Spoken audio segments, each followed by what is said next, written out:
Hi అండి, ఎలా ఉన్నారు? అందరూ బాగున్నారా? నేనైతే చాలా బాగున్నాను. Welcome back to our channel Shailu stocks. ఇదైతే లాస్ట్ వీడియో కంటిన్యూషన్. మనం ఫ్రీడమ్ ని ఎలా అచీవ్ చేయొచ్చు అనే టాపిక్ అయితే డిస్కస్ చేస్తున్నాం కదా. దానికైతే ఇక్కడ ఒక కాన్సెప్ట్, సెకండ్ కాన్సెప్ట్ లో don't trade time with money. ఇది బాగా అర్థం చేసుకున్నారంటే 50% ఇక్కడే మీకు అర్థమైపోతుంది మనం ఫ్రీడమ్ ని ఎలా అచీవ్ చేయొచ్చు అనేసి. మీకు ఎగ్జాంపుల్కి అయితే ఒకటి చెప్తాను చూడండి.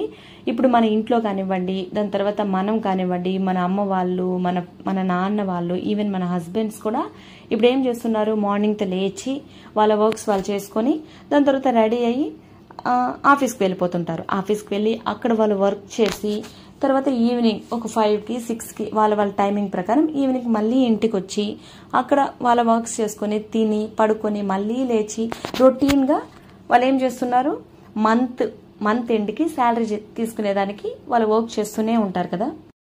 ఇలా వర్క్ చేస్తూనే ఉంటారు. మంత్ ఎండ్కి వాళ్ళకి ఏమొస్తుంది, శాలరీ వస్తుంది. ఫర్ ఎగ్జాంపుల్కి 1 lakh తీసుకోండి.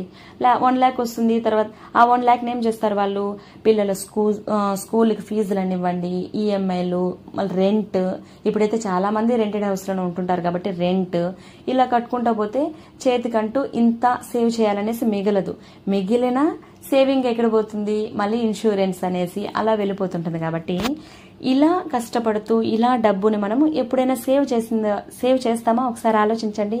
మళ్ళీ ఇంకొకటి ఎగ్జాంపుల్కి సెలబ్రిటీలు చూడండి, వాళ్ళ లైఫ్ ఎలా ఉంటుంది. వాళ్ళైతే 1 day, half day అలా వర్క్ చేస్తారు, లక్షలు కోట్లు తీసుకుంటారు. వాళ్ళు శాలరీ కిందకి లక్షల కోట్లు తీసుకుంటారు. ఎందుకు అక్కడ వాళ్ళకి అంత ఇస్తున్నారు, మీకెందుకు ఇంతే వస్తుంది నెలకి అంటే వాళ్ళు అక్కడ, మీరు ఇక్కడ టైంతో మనీని కంపేర్ చేసుకున్నారు. అంటే ఈ టైం నుంచి ఈ టైం దాకా వెళ్ళి వర్క్ చేసి శాలరీ తీసుకుంటారు. వాళ్ళు అక్కడ ఏం చేస్తున్నారు తెలుసా, వాళ్ళ వాల్యూని అక్కడ ప్రొవైడ్ చేస్తున్నారు. మీరు ఇక్కడ బాగా గమనించండి. ఫర్ ఎగ్జాంపుల్గా తీసుకోండి, ఇప్పుడు సంతూర్ యాడ్కి ఇప్పుడు ఎవరు వస్తున్నారు, మహేష్ బాబు వస్తున్నారు. ఆయనకి ఆ కంపెనీ వాడు ఎంత ఇస్తున్నాడు మనీ, 1 కోటి కానివ్వండి, 1,00,000 తీసుకోండి, 1,00,000 ఇస్తున్నాడు. ఎందుకు 1,00,000 ఇస్తున్నాడు, తన వాల్యూ అంత ఉంది సొసైటీలో. కాబట్టి అతని దగ్గర తన ప్రోడక్ట్ని సేల్ చేపిస్తే, అదే ప్రమోషన్ చేపిస్తే తన ప్రోడక్ట్ అనేది సొసైటీకి అంత మంచిగా రిసీవ్ చేసుకుంటారు. కాబట్టి తనకి అంత మనీ ఇచ్చి తన ప్రోడక్ట్ని అయితే అమ్ముకుంటున్నాడు. అంటే ఇక్కడ సెలబ్రిటీస్ అంతా వాళ్ళ వాల్యూని మనీగా కన్వర్ట్ చేసుకున్నారు. మనం ఏం చేస్తున్నాం, మన మనీని టైంతో కంపేర్ చేసుకుంటాం. ఈ టైం నుంచి ఈ టైం కంటే మనీ అంతే వస్తుంది. ఇది ఇవాల్టి వీడియో. ఈ వీడియో ఎలా అనిపించిందో కామెంట్ సెక్షన్లో కామెంట్ చేయండి. దీని కంటిన్యూషన్ నెక్స్ట్ వీడియోలో చూద్దాం. Bye bye.